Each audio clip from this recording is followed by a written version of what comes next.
Nous allons commencer sans Gabriel Gaillan. J'espère que les embouteillages lui donneront un répit et qu'il arrivera entre-temps. Il va s'asseoir en catimini, ce qu'on ne fait pas, mais enfin, j'espère s'il m'entend. S'il a la télévision à bord de sa voiture professionnelle de France Antilles, il saura qu'on attend. Daniel, ça va bien? Ça va. À la veille d'un grand jour? À la veille d'autant plus d'un grand jour que je suis pris dans un bureau de vote. Alors, le progressiste donnant à la Martinique la force de regarder demain. Oui, c'est très le joli numéro de cette semaine. Je vois que dans nos dalles en rêve, puisque je suis en train de le montrer des expériments. Il n'y en a que pour toi, mais c'est très bien. La photo vaut le coup. Nadia, bonsoir, ça va bien? Bonsoir, ça va. Le plaisir de t'avoir. C'est gentil. Tu remplaces très agréablement Michel Monchy. J'étais suspendu à télé, je me dis, mais qui va-t-il dire? Michel Monchy, qui est 5e sur la liste ensemble. Grand Assemblée.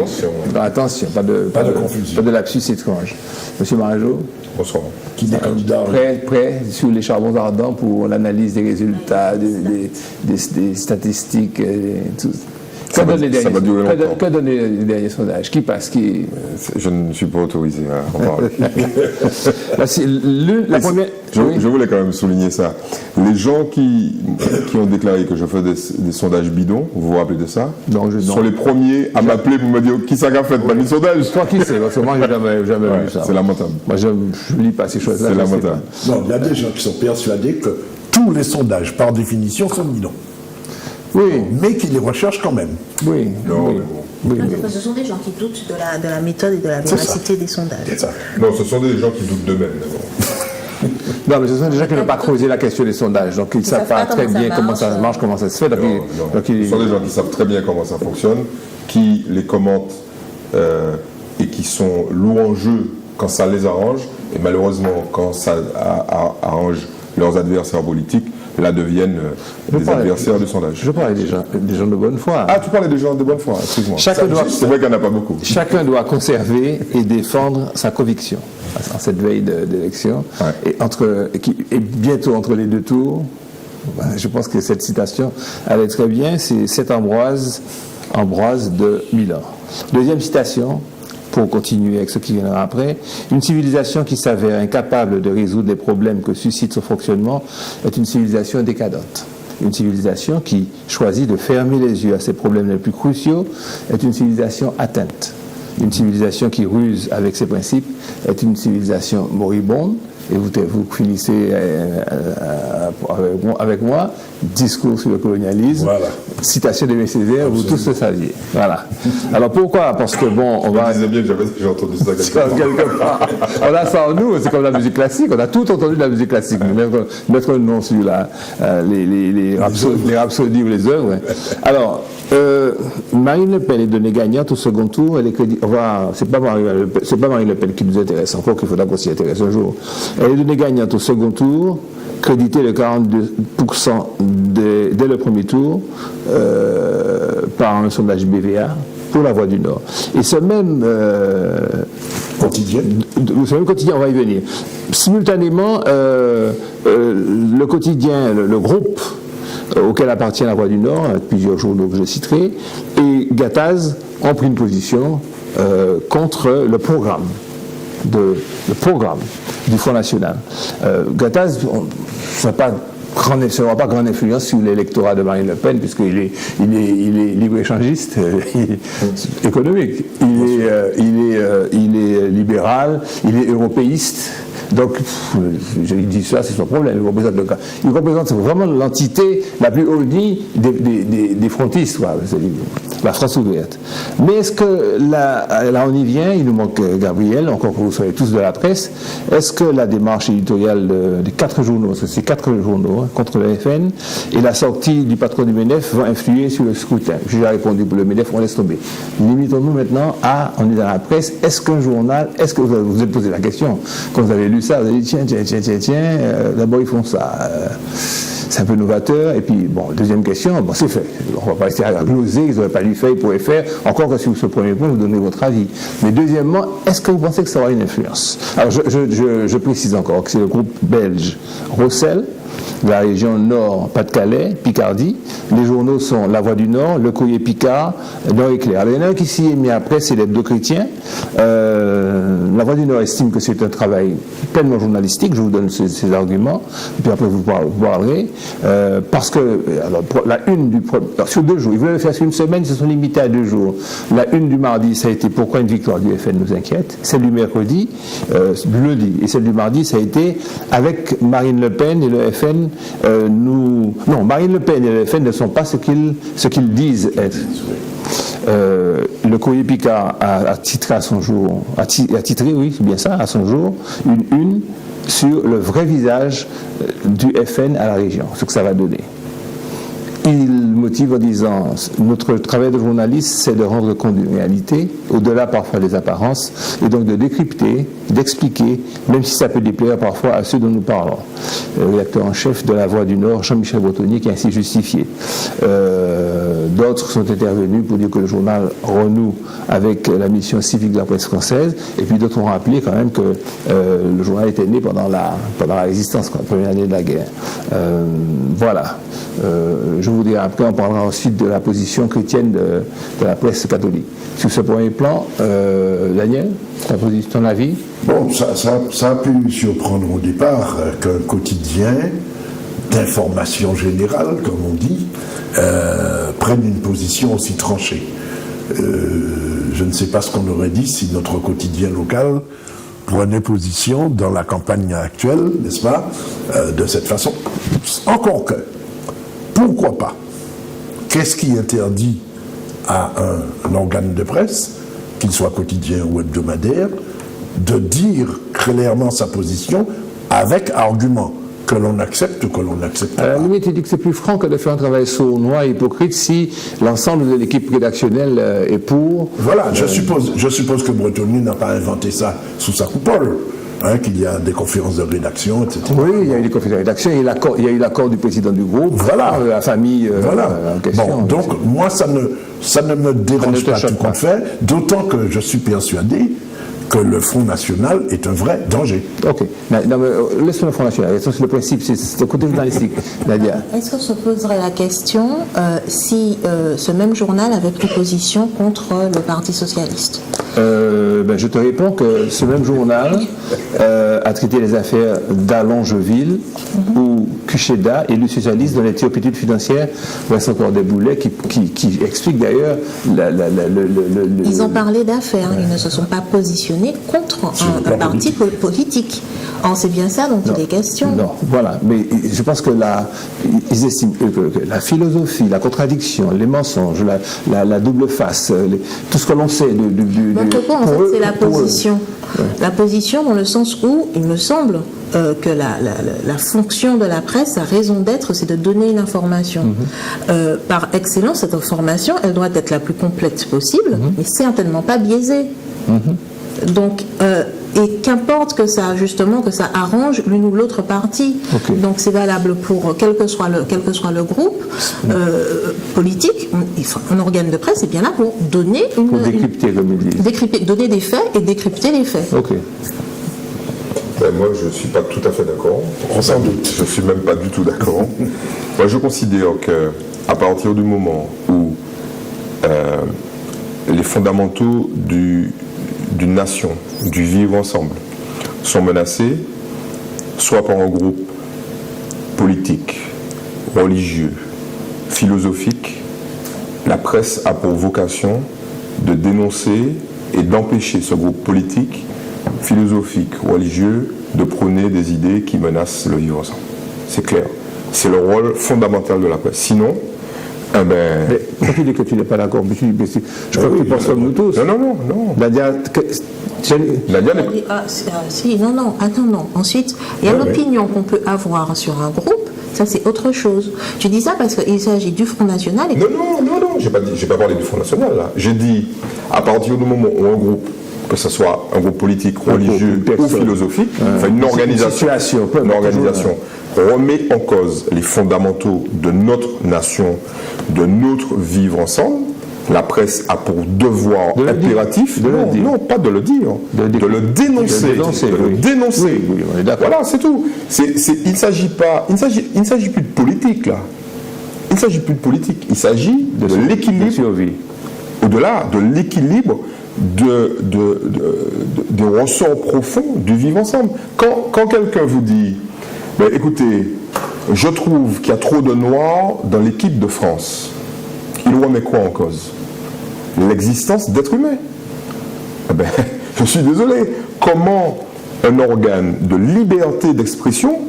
Il faut fermer les frontières à toute migration parce que c'est trop. Quand on voit ça, etc. Non, mais etc. Vous êtes d'accord avec moi qu'au-delà des mots, ces expressions venant de ce groupe-là, de ce parti politique-là ou d'un autre groupe, mettent en cause le bien vivre et en plus font fi de la loi. Tout ça, ça tombe sur le coup de la loi. Donc, ça frôle. Il y a trop de noirs dans l'équipe de France, ça ne frôle pas. C'est incitation à la haine raciale. Bon, alors incitation à la haine raciale, c'est puni.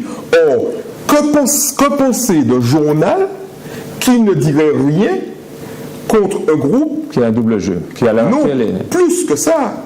C'est pas un double jeu. Le Front National est un parti bâti autour de fondamentaux racistes. Ok?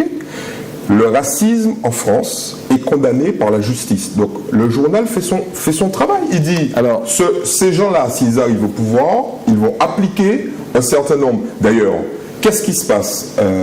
C'est pas le Front National, vous voyez, à Béziers. À Béziers, voilà. Qu'est-ce qui se passe? Béziers, le maire, systématiquement contrevient à la loi. Là, il vient d'annoncer qu'il y aura des brigades qui vont parcourir les rues pour maintenir l'ordre. Qu'est-ce que c'est nouillé là? Alors, je vous cite la Croix du Nord, qui est montée au créneau avec un éditorial titré « Non à celui qui exclut l'autre pour ce qu'il est ». En précisant qu'en tant que journalistes chrétiens, nous ne pouvons pas nous taire. Nous le réaffirmons ici, le Front National était compatible avec le cœur de la foi chrétienne. Le Front National, c'est la candidature du repli sur soi, du refus de l'étranger, de l'ordre du tout sécuritaire, la fin des pratiques de discrimination positive pour favoriser l'égalité des chances, la proposition du rétablissement de la peine de mort. Mais ce que je dis moi, c'est que, pas pour conclure, mais pour avancer, c'est que quand c'est un groupe de presse familial ou bien qu'il a une vocation ainsi religieuse, il est quand même plus libre. Hein. Bon, ça serait notre débat. Oui. Ça serait notre débat. Oui, il y a un élément qui me paraît intéressant et qui permet de comprendre mieux tout ça. La presse libre et indépendante a condamné l'arrivée, a prévenu et a condamné l'arrivée au pouvoir des partis nazis.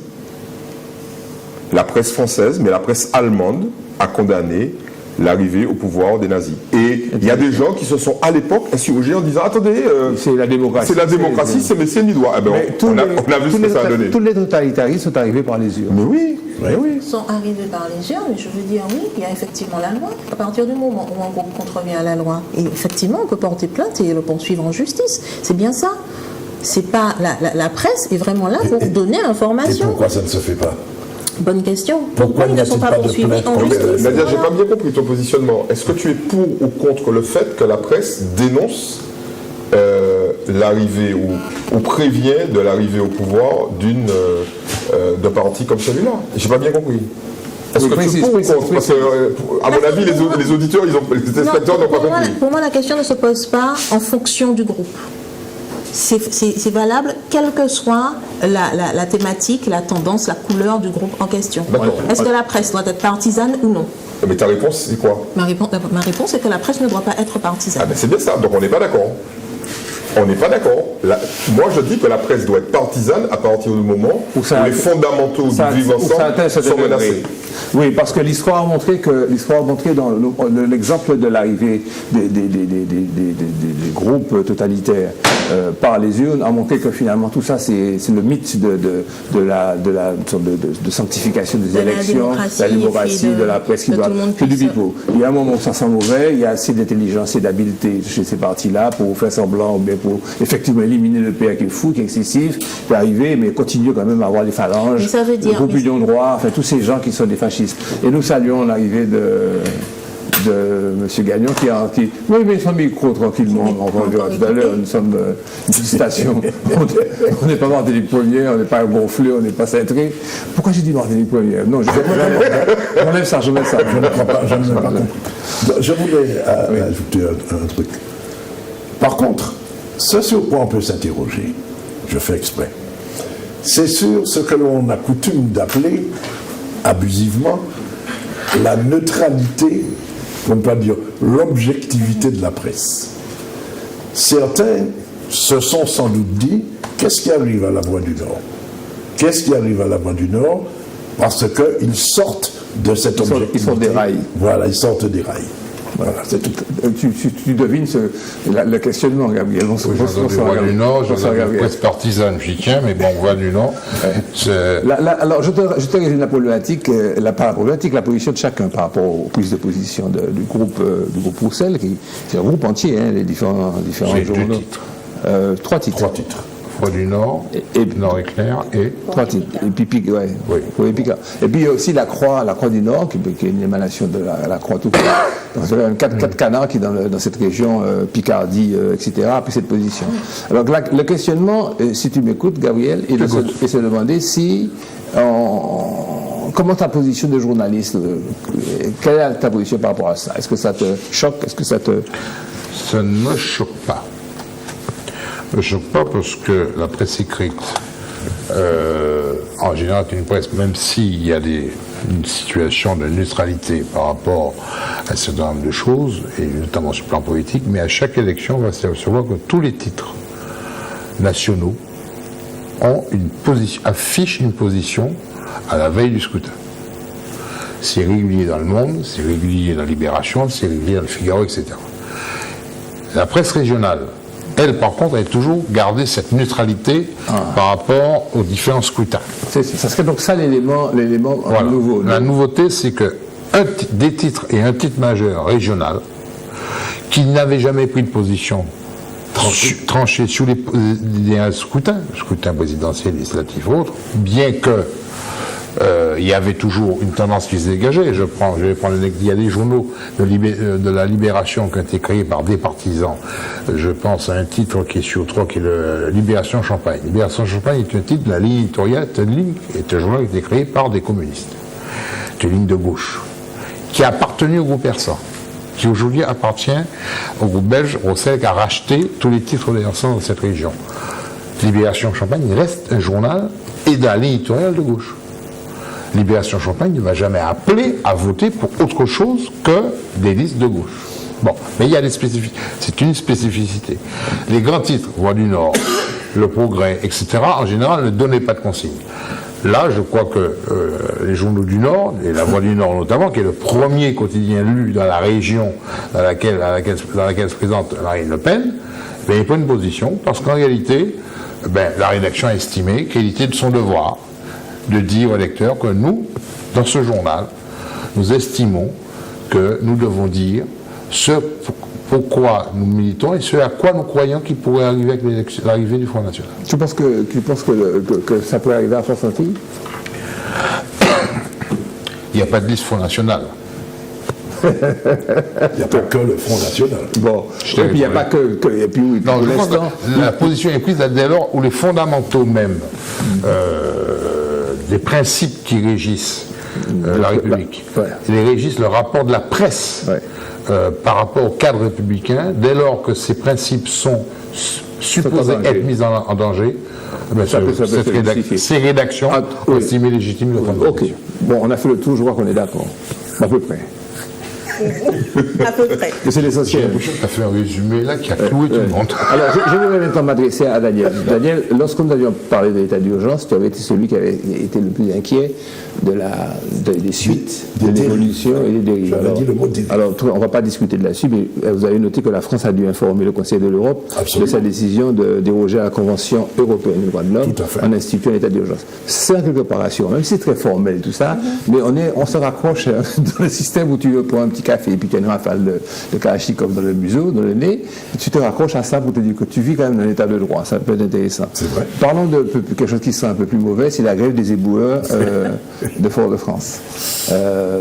Pas de Fort-de-France. Alors, Pas de Fort-de-France, c'est à 23 communes. 23 communes. 23 communes. sur 24. Non, nous sommes d'accord. Mais nous ne sommes pas Fort-de-France. Nous sommes plus du nous sommes des Foyalais. Et puis, C'est pour nous, le monde s'arrête à Fort-de-France. Le reste n'existe pas parce que nous sommes des couillons. Oui, c'est Fort-de-France. De Foyalais. Mais très certainement, excusez-moi, j'ai eu un effet de couillon là. Pas ethnocentriste, mais foyalocentristes. La CACEM lance une mise en demeure à Fizer. L'entreprise est paralysée depuis maintenant 8 jours. Oui, Une semaine. Aujourd'hui ne sont pas ramassés. Les négociations entre la CFDT et la direction de Fizer ont eu du mal à démarrer. Les deux parties n'étaient pas d'accord sur la méthode à employer. 7 milliards. Alors, on va laisser tomber le cancan, puisque le Tibia a très bien répondu, ça le regarde. Il n'empêche que la suppression, le mot suppression, 40% n'avait pas se trouvé dans le document. Bon, voilà. Il était dedans, il était visible. Il était là. Je me souviens d'une conférence de presse, quand j'ai vu ça, j'ai dit qu'est-ce que c'est que ça non, s'il te plaît. Bon. Je m'en souviens. Je m'en souviens, j'ai dit qu'est-ce que c'est que ça. Je veux pas que je raconte l'histoire. Non, il dit s'il te plaît. On va pas se faire des ennemis ce soir. On va arrêter. Ils sont déjà faits, les ennemis. Non, mais j'ai eu une réflexion assez, paraît-il, à voix haute. Je pensais parler à un ami, et il m'a dit, la salle a entendu. Il a répété. Et, non, il n'a pas répété, paraît-il que la salle a entendu. Oui, Bon. toute la salle a entendu. J'ai parlé la de personne concernée aussi.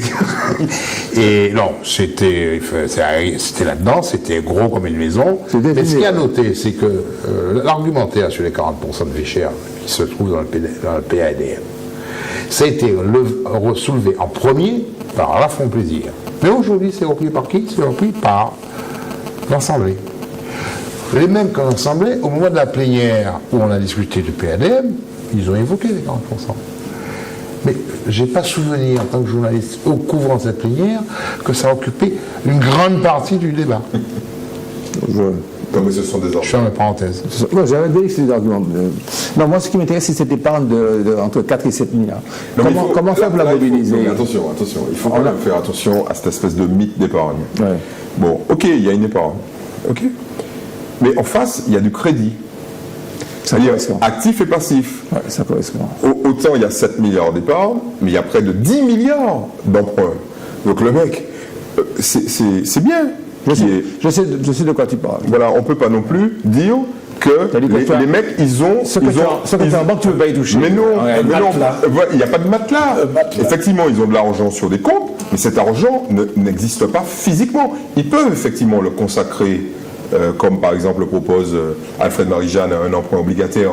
Mais c'est de l'argent... Ça, c'est encore une autre mécanique. Non, mais c'est de l'argent qui correspond en partie à un remboursement potentiel. Il faut quand même avoir ça en tête, quoi. C'est pas. Il y a moins, il y a beaucoup moins. Il n'y a pas de quoi, en tous les cas, Oui, aborder. en tout cas, si on fait un switch entre passif et actif, les Martiniquais doivent de l'argent. C'est ça la réalité. C'est ça que je voulais que vous me disiez. Sur l'épargne, là, pour rebondir l'histoire d'Alfred Marie-Jeanne, c'est pas une idée nouvelle. Non, la Guadeloupe l'a mis en place, mais bon, c'est pas les Guadeloupéens. Les fonds d'investissement de proximité, c'est comme ça qu'ils appellent ça. Ils avaient fait un emprunt obligataire sur le temps de la RIFLA. C'est le Conseil général de Guadeloupe qui a fait ça, dans les années Les 90. investisseurs internationaux et guadeloupéens n'avaient pas souscrit, c'est les investisseurs internationaux qui avaient souscrit. Parce qu'il faut souscrire à l'emprunt. Et lui, Alfred Marie-Jeanne, dans son idée actuelle, c'est qu'avec l'emprunt obligataire, il va faire appel aux Martiniquais pour pouvoir souscrire à cet emprunt. Ça, c'est une opération à longue haleine, et je dirais avec un gros point d'interrogation. Mais l'idée n'est pas nouvelle, parce que lorsque il y a eu l'idée de faire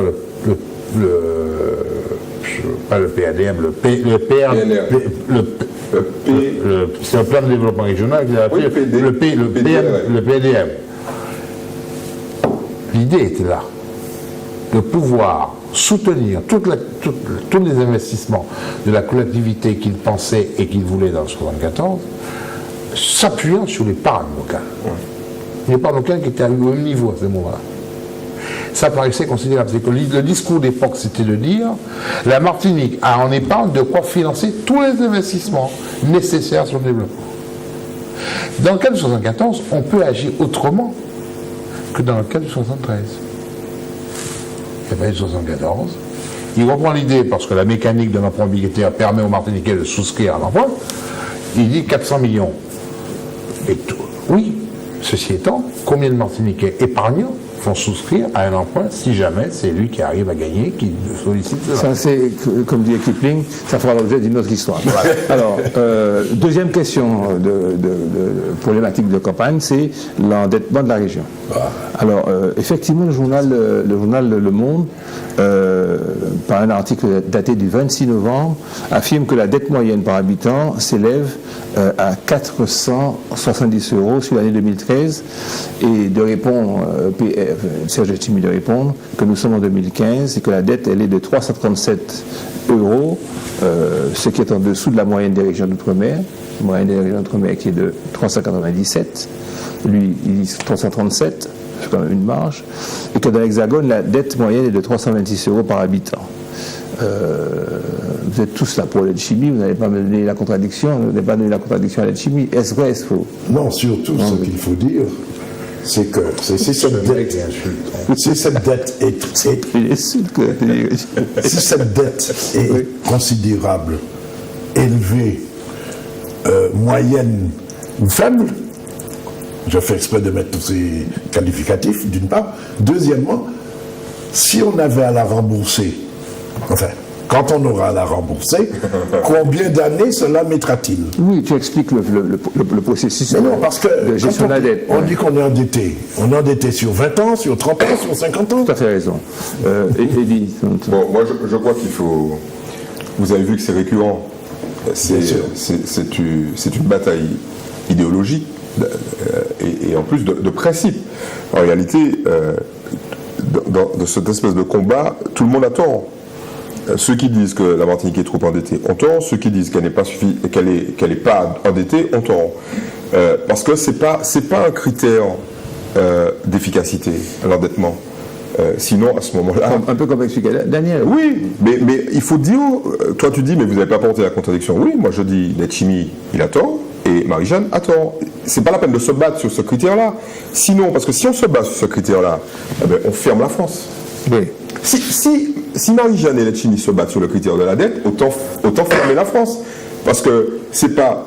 Combien d'années la France va rembourser les 2200 milliards de dettes? On va arrêter les bêtises, quoi. Exactement. L'endettement d'une collectivité locale ne doit pas être au cœur d'une campagne politique, puisque de toute façon, le choix, il n'est pas sur ce qui a été fait dans le passé, il est qu'est-ce que vous allez faire?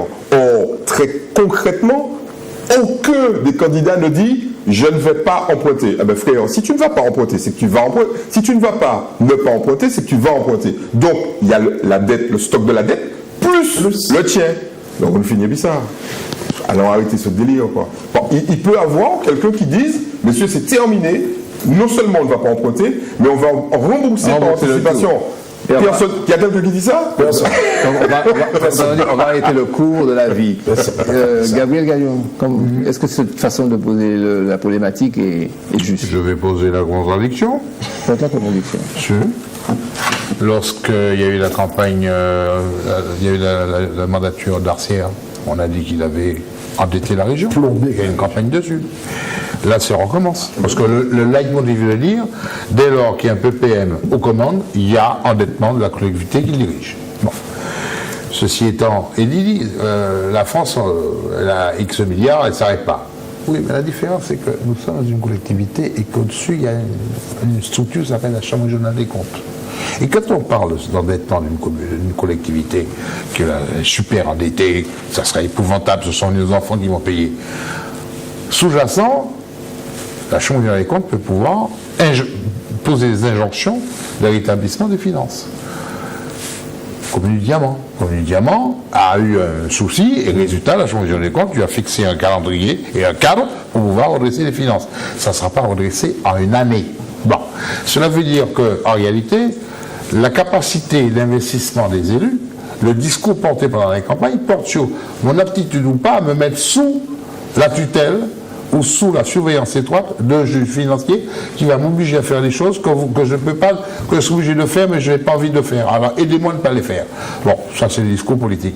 Pour autant, Et là, je vais rejoindre lui. Bon, moi, il m'a embauché. Bon, ça c'est presque du flux du reflux. C'est la vie, ça s'appelle la dialectique. C'est lui qui a monté bois flot, moi c'est gueule. Bon. On va parler de mer et de sac et de sac de ligne tout à l'heure. Non, cela veut dire qu'en restons dans la réalité, dynamique, restons dans la dialectique. quand il y a un endettement qui est de 333 € par habitant, les autres disent de 400, etc. Mais quand on parle de faire un emprunt, on va ajouter. Oui, c'est de la dette. On va ajouter la dette. Quand on parle de faire un emprunt obligataire sur une base de 400 millions. Oui, parce que ce que tu dis, c'est que quand on en parle, c'est à partir de cette situation que l'on dénonce. Ah oui, donc on devrait dire, comme disait Edith, bon, on ne va pas faire. On va ajouter de la dette à la dette. Parlons des océans, de la mer, de la bio. Attends, juste avant. Moi, je veux aussi qu'on parle de la CTM. Longuement. Ah oui, il faut parler de cette il faut parler parce qu'il y a des Moi, choses je veux parler intéressantes. tout court. Je vous rapporte- Vas-y, non, parce que. Vas-y. Bon, Non, parce qu'au milieu de tout ça, ça dit bien la guerre des chiffres, c'est pas 337, c'est 380 et tout, qui sont complètement abscons. À aucun moment on ne sait de quoi sont composés les 337 ou 90, et c'est ce que vous disiez tous les deux, en termes de développement, ça veut dire quelque chose. Et ça dénote, de mon point de vue, la difficulté à tenir un débat sur un projet économique avec ses tenants, ses aboutissements, c'est un vrai projet de développement. On parle de petits chiffres, mais à aucun moment on ne parle vraiment de projet ces chiffres et vraiment dans du une cœur. dimension globale. On macaille, comme on dit. C'est bien résumé. Voilà. Alors, moi je pense que COP21 à Paris, c'est un truc assez bizarre. COP21, même les plus érudits ont dû d'abord se demander, on prend les choses par la base, ce que ça veut dire. La COP21, c'est la 21e conférence des parties de la Convention cadre des Nations Unies. Conférence des parties en anglais, tu l'as dit, ce que c'est bien, qui est organisée par les Nations Unies tous les ans depuis 1995. Ce rendez-vous, cette année, a regroupé 195 États. Il est institué lors de la Convention cadre des changements, la Convention cadre des Nations Unies sur les changements climatiques. C'est truffé d'acronymes, de trucs, etc. On ne va pas les répéter. Au sommet de la Terre à Rio de Janeiro en 92 au Brésil, comme tout le monde le sait. Alors son engagement, son objectif, c'est analyser les engagements pris lors des conventions des Nations Unies sur les changements climatiques et fixer de nouveaux engagements pour limiter le réchauffement climatique. Alors, d'abord la participation de la Martinique à tout ça. On a commencé tôt, puisque nous avons eu ici en Martinique la réunion des États indépendants. 9 mai 2015. C'est ça, oui, c'est cette année, qui ont participé à des actions de coopération régionale dans le domaine du changement climatique. Donc c'est le sommet Caraïbes de 2015. Il y a eu un appel, un fameux appel, et puis il y a une participation au pavillon de la Grande Caraïbe au parc des expositions. Voici pour notre contribution à cet événement. On va venir un petit peu dans le détail si vous voulez plus tard. Là-dessus, est-ce que vous pensez que les Martiniquais seront éclairés sur la notion de COP21 ? Oui, excellent. Ils sont très éclairés. Non? Qu'est-ce que tu as dit de plus? Oui, mais après ce que j'ai dit. Non, ça, c'est clair. Mais bon, tous les médias ne parlent que de ça, ces temps-ci, en télé, en radio. Alors, moi, je pars du principe que les gens n'écoutent pas tous les médias, ils nous écoutent nous. Voilà. Ah, d'accord. Très bien. Voilà. Mais on peut. Sans aucune Donc prétention. on peut leur donner un résumé. COP21, on verra ça au COP22. C'est une façon de voir les choses. Alors, quelques petites anecdotes. Bill Gates a réuni 27 milliardaires industriels pour lancer l'initiative Breakthrough Energy Coalition. Autrement dit, la rupture des choses grâce à nous dans le domaine de l'énergie. La coalition pour la rupture énergétique. Mark Zuckerberg, Facebook, Jeff Bezos, Amazon, Richard Branson, etc. Et puis et puis le français Xavier Niel qui nous représentait, puisque nous sommes français. Pourquoi vous rigolez? Très bien. Bon. Alors, l'idée, c'est de favoriser l'essor des énergies propres en rassemblant des fonds pour aider au développement des technologies énergétiques innovantes, renouvelables, évidemment non polluantes. Il faut lutter contre le changement climatique, faire baisser le prix de l'énergie dans les pays les plus pauvres ont besoin. Signé Bill Gates. Oui, tout ça est bien. Vous n'y croyez pas? Moi, je retiens la déclaration du Premier ministre Dezen qui a dit attendez, vous voulez passer à autre chose que les énergies fossiles, mais nous, les énergies fossiles, On a besoin. Voilà. On va y venir. C'est ça le problème. On va y Le COP on va y 21, venir notamment on est déjà sur une on va y venir problématique. notamment problème. Mais attends, on va y venir tout doucement si on ne traîne pas trop. Par contre, ce que je vais vous demander, est-ce que vous y croyez, vous, à ces milliardaires qui sont, ou bien il y a des raisons fiscales, il y a des raisons... Oui, c'est bien. Oui, il y a des raisons fiscales, mais ils jouent avec ce qui est nécessaire, le nerf de la guerre. Il n'y a rien qui fait le charbon, par exemple, en train de reculer parce que les banques se sont désengagées. Donc, Et quand tu ne paies pas tes impôts, que tu parades, c'est le cas de c'est pas grave. C'est pas grave. c'est pas le sujet. Ils ont de l'argent, puis ils mettent l'argent, puis voilà. Bon. De toute façon, vous faire de l'éolien, il faut mieux investir. Ensuite, le mec, il n'a pas intérêt Bon, à investir, il n'investit pas. Comme dirait ma grand-mère, vous trouvez la vie à coucher, pas mettez du bout. Ouais, exactement. Alors, on continue. Alors, le réchauffement climatique en 10 questions. C'est comme on l'a dit, la température moyenne de la surface de la Terre qui a augmenté de 0,85 degrés Celsius depuis 1880. 14 des 15 premières années du 21e siècle sont les plus chaudes jamais enregistrées. Et 2015 est même la plus chaude. Avec l'élévation du niveau moyen de la mer, la température de l'hémisphère nord n'a jamais été aussi élevée depuis 1400 ans au INS qu'au cours des 30 dernières années. Ok. Alors, ce qui est intéressant, c'est qu'il est extrêmement probable, conclut, voilà, que les activités humaines soient la cause principale de l'élévation de la température. Oui. C'est nous qui bien sûr. c'est nous qui salissent tout cela, relevé depuis le XXe siècle. Les gaz à effet de serre. Quelqu'un peut prendre un relais, expliquer ce que c'est que les gaz? Mais le souci dans ce que tu viens de dire, hautement probable, dit par le GIEC, c'est juste sur le fait que ça ne soit pas complètement avéré que ça soit l'activité humaine qui a pour conséquence le réchauffement climatique. Ça donne lieu à tout un tas de choses. Ça donne lieu aux climato-sceptiques. Aux climato-sceptiques, par exemple, et qui font que les choses n'avancent pas comme elles le devraient. Ça veut dire que tout le monde n'est pas convaincu que c'est l'activité humaine qui a une incidence négative Ça sur... fait penser aux visionnistes. Oui, c'est aussi agaçant. Oui, non, mais pour le coup, la préciosité des scientifiques entraîne ça. Eddie. Ouais, il y a quand même autre chose qui entraîne cette espèce de flou et cette non-décision. C'est les gens qui s'amusent à regarder comment a évolué le climat de la Terre au cours des milliards d'années précédentes. Et les évolutions radicales du climat n'ont pas tenu compte d'une présence humaine. Donc en fait, il y a deux... moi, je suis persuadé que l'activité humaine percute le climat. Mais je suis aussi persuadé que la Terre évolue d'elle-même. Absolument. Et cette évolution, ce qu'il faut, c'est comparer les deux. Parce que les glaciations, les périodes de glaciation ont été assez radicales et n'ont pas été dues à un impact humain. Quand en Allemagne, les mecs ils bronzaient en Allemagne il y a plusieurs centaines de milliers d'années, et puis brutalement, on leur a dit, bon les mecs, il y a 2 km de glace qui arrivent. Donc tout le monde est redescendu au sud. Le désert du Sahara n'existait pas, ok. Il y avait toutes sortes d'espèces, et puis brutalement, il y a eu un désert. Donc la problématique, à mon avis, dépasse l'être humain. Dépasse l'intervention humaine. Il faut élargir ça. Alors, j'ai une réponse pour toi. Vas-y. Là, c'est un discours de climato-sceptique. Parce que les climato-sceptiques, l'un des arguments qu'ils avancent, c'est que la Terre se développe par elle-même, donc sous-entendu, en dehors même de l'espèce humaine. Et après, la Terre est passée par des phases de glaciation, et maintenant, elle est dans une phase de réchauffement, et après, il y aura une autre phase de glaciation. Très bien, Gabriel. Non, tout ça, on tourne en rond.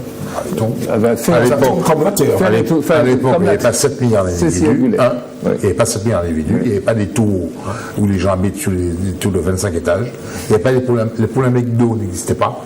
La vraie problématique du climat, oui, mais la problématique, c'est que dans quelques années, aujourd'hui, les réserves d'eau et l'eau seraient insuffisantes pour l'humanité existante. Alors, on fait quoi? Mais la nourriture tout court. Non, mais sous panier de l'eau, pas à vivre. Voilà, les aliments. Bon, parce que tu peux rester sans manger, mais sans boire, c'est difficile. Donc il y aurait pour la mettre d'eau. Ah non, je peux pas rester sans manger. Moi non plus. Moi non plus. Mais on peut résister plus longtemps en buvant que sans boire. Bon. Non, il faut qu'on boive comme mange Donc, normal. il y aura la problématique de l'eau. Alors, j'aime bien, ceci étant, 7 milliards, on est à 7 milliards d'individus, on se voit combien dans 20, 30, 40 ans? Alors, il y a un moment, Nadia. il faut bien prendre des mesures, donc ça veut dire, Non, d'accord. messieurs, Nadia, on aura Nadia. été cyclable. Gabriel touche du droit le point et qui effectivement n'est pas assez dit, n'est pas assez évoqué. On parle de réchauffement climatique, etc. C'est pas ça le problème. Le problème, c'est que est-ce que la Terre est en capacité, et la Terre dans l'évolution qu'elle est en train de suivre, est-ce qu'elle est en capacité de nourrir toute l'humanité? C'est-à-dire que la Terre telle qu'elle se dessine, elle va devenir un endroit inhabitable pour l'homme. C'est ça le souci. Elle va s'adapter à ce qu'elle, glaciation, réchauffement, etc. La Terre, elle va s'adapter, les autres espèces animales aussi vont s'adapter. Je vais faire une petite synthèse, puis on va essayer de passer à la CTM. Moi, je crois que, c'est un noble avis, hein. Je crois qu'effectivement, Eddy, en quelque part, a raison. Il y a eu de grands mouvements, des périodes de glaciation, hein. Mais de la même façon que les scientifiques, on donne l'explication, on donne la cause. Comme l'étiologie d'une maladie, pour parler des mots savants, ils ont maintenant conclu, comme Gabriel, que l'homme est à l'origine de ce qui se passe. Donc effectivement, voilà. Donc pour fermer le cap des climato-sceptiques, de façon de m'exprimer, qui donne mon sentiment à ce sujet, il faut parler des autres circonstances abondamment, et j'ai trouvé la documentation, mais c'est pas le cadre de, on ne fait pas une émission scientifique, j'ai pas de là que je vais parler de l'époque en 1400, 1300, etc. Mais des explications scientifiques ont donné largement sur des problèmes de déclinaison, de machin, de satellites, sur ces grandes périodes de glaciation. Et ces mêmes personnes te disent maintenant, c'est nous qui avons fait ça. On passe à... C'est pas faux. Alors, on va quand même citer les pays qui souffrent le plus. Tchad, Bangladesh, Niger, Haïti, République centrafricaine, Soudan, Nigeria, Guinée-Bissau, République démocratique du Congo. Il n'y a pas né en lésine, quoi. Il n'y a pas qu'à y mettre sur les vaches, si elles en ont. Et il souffre à la fois de sécheresse et d'inondation. Et d'inondation, et puis etc., sans compter les îles Fidji, les îles Pacifiques, qui voient que... Alors, et puis nous, quelque part, parce que si ça continue comme ça, on n'aura plus les petits îlets du Robert et puis tout ça. Absolument. Alors les pays frileux de la lutte contre le réchauffement, bon, vous savez, ce sont les gens qui produisent du pétrole, je sais pas. Et puis, comme disait tout à l'heure Gabriel, l'Inde, qui est le 3e émetteur de CO2, parce qu'ils utilisent beaucoup de charbon, mais quand tu fais le ratio par personne, ben, ils sont loin derrière tout le monde, parce qu'ils sont des millions, presque pareil pour la Chine. De toute façon, la Chine, elle a décidé, elle, de payer. L'Inde dit non, de reverser pour aider ces pays-là à se battre contre le... Alors, messieurs, on va, si vous voulez passer on va mettre une petite révision sur le temps qui reste pas longtemps sur la CTM. Comment vous pensez, quels sont les éléments importants qu'il faut qu'à la veille de mettre le bulletin, que les gens sachent? Eh bien, d'abord, comment on va voter? Gabriel, comment on va voter? Comment on va voter? Déjà, on reprend ses leviers. On va dans un bureau de vote. C'est ça, l'abstention. C'est prendre ses deux pieds. On va dans un bureau de vote et il y a 9 bulletins, on choisit un des 9, enfin on prend les 9, on passe dans l'isoloir, on respecte les lois, on passe dans l'isoloir et dans la petite enveloppe qu'on a, on va choisir un bulletin dedans. Et qu'est-ce qu'il y aura sur le bulletin? Sur le bulletin, il y aura 64 noms répartis en 4 sections. Et si on est au nord, on est au centre, on est au sud, ça Si on est au nord, au centre, au Vauclin, au Macabou, ou n'importe quoi, le bulletin de vote qui est sur le bureau du Macabou, comme celui qui est de Granville, c'est le même. Et si on n'aime pas Gabriel Gagnon qui est dans la voiture, et tu enlèves le nom de Gérard Lonely Carter ou bien celui d'Elie Marajo, le bulletin devient nul. Nul, voilà. Vote nul. Donc, on a intérêt à ne rien écrire sur les bulletins. Est-ce qu'il y a eu des choses qui ont changé quant aux procurations? Si on ne peut pas aller voter, est-ce que ça a changé? Non, ça va changer, il faut toujours. Procuration par personne, c'est pas dans le temps, on en avait 2.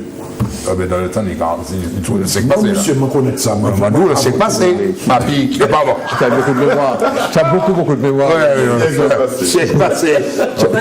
Tu as énormément de mémoire. Alors, est-ce qu'on peut demander à quelqu'un d'une autre commune, que sa commune, d'être représenté, d'être son mandataire? Gabriel Gagnon a fait ça, ça veut dire non. Donc il a eu la réponse.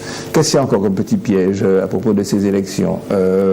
Est-ce que quand on vote... Il va falloir attendre très très longtemps pour avoir les résultats définitifs. Hein. Donc prévoyez, si vous êtes devant votre télé ou écoutez la radio, prévoyez le ravitaillement. Alors explique pourquoi. Pour une raison qui est simple, c'est qu'il y a 9 listes et que c'est pas une élection comme on l'a vu, là par exemple sur les élections municipales ou sur les élections locales. Il va falloir travailler. Quand je dis résultat définitif, c'est résultat qui va siéger. Bon, là, tu parles déjà de... Tu parles du deuxième tour. Oui, non, mais on est... Restons au tour. Non, Alors, attention, personne ici n'est capable de dire s'il y aura un seul ou deux tours. C'est sûr. Moi je dis résultat définitif. C'est peut-être dimanche. C'est peut-être le premier, c'est peut-être le peut-être dimanche prochain. Ceci Il y a une étant, forte probabilité. Si le résultat est définitif dimanche, on le saura très vite. Déjà la participation. Oui. Et puis, quand on va avoir une tendance des premiers votes et les tendances qui se dégagent, on saura tout de suite. Alors moi je fais souvent je prends énormément de Et à risques. mon avis, deux listes, deux tours. Je prends énormément de risques, mais ça fait 3 fois que ça marche, j'espère que ça va marcher le 4e. Celui qui gagne, c'est celui qui est en tête à Fonce-Saint-Denis. Je suis sûr que Gabriel ne va pas me dire non. Parce que lui, il a déjà remarqué. Il n'y a pas que ça. Il y a Fonce-Saint-Denis, tu as remarqué. Il n'y a pas que ça. Il n'y a pas que là, mais comme c'est le premier résultat qu'on a, c'est Fonce-Saint-Denis. Oui, bah, c'est une Il y a petite commune. sur 3 fois, c'est arrivé au Il y a- régional. il y a au moins de régional, bulletins. celui qui est en tête à Fonce-Saint-Denis est lui qui gagne l'élection. ouais, mais là, ça c'est la force. ce que tu dis. Ça, c'est la Mais force. Gabriel porte son opinion. Hein. Non, mais. Mais je sais pas il y a- scientifique. Il y a des communes Non, c'est qui pas sont scientifique. C'est pas scientifique. Bon, ça peut arriver, vous avez raison. Ceci étant, il gagne 10 fois Tu as choisi une autre, toi. écoutez, on va pas. Prélecture du coup scrutin, on va les garder pour nous. Alors, messieurs, les conseillers, alors, en général, on sait déjà faire assez Alors, vite. alors, moi, je me mets à la place de monsieur Moyen, pas monsieur tout le monde. Il dit que les conseillers sont élus au scrutin de liste à 2 tours. Alors, ça veut dire que les conseillers sont sur une liste, comme on vient de le dire. C'est ça le scrutin de liste. OK? Mais n'ayez pas peur des mots, c'est ça. Ils sont sur une liste, c'est ça. Sans adjonction ni suppression de nom, on l'a dit. Voilà. Sans modification d'ordre de présentation, on l'a dit. Et chaque liste est constituée de 4 sections, on l'a dit. Elle comprend le nombre de candidats par section. Alors, on rappelle, hein, le Nord, c'est en fonction de la population, c'est évident. Le Nord a 16 candidats. Oui. Le Centre en a 17. Le Centre, c'est le Centre Atlantique. Hein. Oui. C'est Le 17 centre candidats. comprend 5 communes. Il faut citer Lamentin, Robert, François, Trinité, Cauban. Le Sud a 15 candidats. Et Fort-de-France a également 15 candidats. Le Sud a Le Sud a 16 16 candidats. candidats. J'ai un mauvais chiffre là, d'accord. 16. Exact. Et Fort-de-France, 15 candidats. Tout à fait. OK? Donc, au premier tour de scrutin, il est attribué à la liste qui a recueilli la majorité absolue. Imaginons qu'au premier tour, que la boucle est bouclée. La majorité absolue des suffrages exprimés. Dans la circonscription, comme prime, comme cadeau, un nombre déjà. Elle a gagné, elle a 11 sièges à elle. Alors, tu viens de dire circonscription, que les gens comprennent bien, parce qu'il y a toujours une confusion. On va dire la liste qui a obtenu la majorité absolue sur la Martinique. Sur la Martinique. Voilà. Ouais. Camille. Oui, puisqu'on peut confondre avec la circonscription des Parce que, législatives. en fait, cette élection, la Martinique constitue une circonscription unique. Alors que pour les législatives, ce sont ces sections Voilà. qui constituent des circonscriptions. Ils ont tout fait pour rendre des choses simples. C'est très simple, hein. En oui, fait, absolument. Quand on sait. il faut faire travailler le cerveau, Mais c'est oui, tout. quand on est spécialiste de ça, quand on on a écrit, le cerveau. quand on écrit depuis quand on a le cerveau. Tout le monde a un cerveau. Oui, Alors, cette attribution est opérée et une fois qu'ils ont leur siège, on prend le résiduel. Et les autres sièges sont répartis entre toutes les listes ayant obtenu au moins 5% des suffrages. Sinon, Tout à fait. exit. À proportion. Voilà.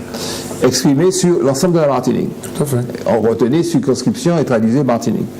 À la représentation proportionnelle, donc c'est une proportion, c'est un pourcentage. Celui hein. qui a fait 50%, Ça fait peur, ces mots-là, va hein. obtenir 50% Répète ce que tu as dit, répète ce que Celui tu as qui a dit. obtenu 50% des suffrages exprimés Sur la Martinique, sur la Martinique obtiendra 50% des sièges, Des 40 sièges. plus 11. Plus on voilà. Donc 50% de 40 sièges, 20 plus 11. alors qu'est-ce que ça veut dire? Suivant la règle de la plus forte moyenne. Là, c'est pour les sièges restants à attribuer. Parce Allez-y, qu'on n'est jamais sur un expliquez, chiffre rond. expliquez. La liste qui obtient la plus forte moyenne, ce qui reste, une fois qu'on a distribué les sièges sur les Voilà. listes qui ont obtenu le droit d'avoir des sièges, une fois qu'on a distribué tous les sièges et qu'il reste des sièges, s'il reste un siège ou deux sièges, on va regarder quelles sont les listes qui ont la plus forte moyenne, c'est-à-dire qu'on prend son nombre de suffrages répartis sur les 4 par rapport au nombre d'habitants, on regarde quelle est sa moyenne, et sa moyenne, on La regarde. moyenne, il faut peut-être dire la moyenne c'est quoi le calcul de la moyenne, parce qu'il y a des types de le calcul de la moyenne, tu lui donnes les sièges qu'elle a obtenus lors de la première répartition divises. et tu rajoutes un siège. Et tu divises son nombre de voix par son nombre de sièges. Et la liste obtenue la plus forte. Ah, attention, hein. Et la liste qui a obtenu la plus forte moyenne Voilà. récupère le siège restant, Voilà. et ainsi de suite. Ok, d'accord. Ça ne veut pas dire, parce que ce n'est pas parce que la liste arrive qui a obtenu, une liste qui a obtenu 50% du choix de l'exprimer, qu'elle a déjà son autre siège. S'il reste un siège à distribuer, elle n'est pas obligée d'avoir la plus forte moyenne, c'est pas elle qui aura forcément le siège restant à distribuer. Voilà. D'accord? Voilà. C'est clair? Pour ceux qui veulent en savoir plus, Pour ceux qui veulent savoir plus, écoutez les émissions. Ceci étant, revenez entre les deux tours. Revenez entre les deux petite tours. devinette, vous savez que bon, on parle beaucoup des soutiens. Savez-vous combien de maires soutiennent qui? Allez, Manu. Allez, Manu. De Chimie, 24. Sur 34 maires. Oui. Et l'Assemblée. Marie-Jeanne. Mon plaisir, 1, non monsieur, mon plaisir, 2, 3 maires. 3 maires. Ok. Ça fait 27, Marie-Jeanne, 4. 31. 31. Et 3 maires ne se sont pas prononcés. 2. 2 maires. J'ai oublié un maire candidat. Ah oui, un maire candidat de pêcheur. On n'a malheureusement pas le temps. Alors, parmi les maires qui ne se sont pas prononcés, il y a quand même Bruno Lester à 0. Jusqu'à maintenant. Jusqu'à maintenant, c'est pas Jusqu'à maintenant. Jeudi prochain, on saura si c'est comme ça. Bonsoir madame, bonsoir mademoiselle, nous sommes frustrés, nous n'avons pas le temps de nous exprimer totalement. Ne nous envoyez pas, ne nous accrochez pas dans la rue pour nous dire oui, mais c'est pas assez long. Ce sont les contingences de la télévision. Il en faut pour tous les goûts. Il faut des clips, pour ceci, il faut des petites choses un peu plus yin ou des choses plus intelligentes que nous, mais il faut de tout, vraiment. Bonsoir.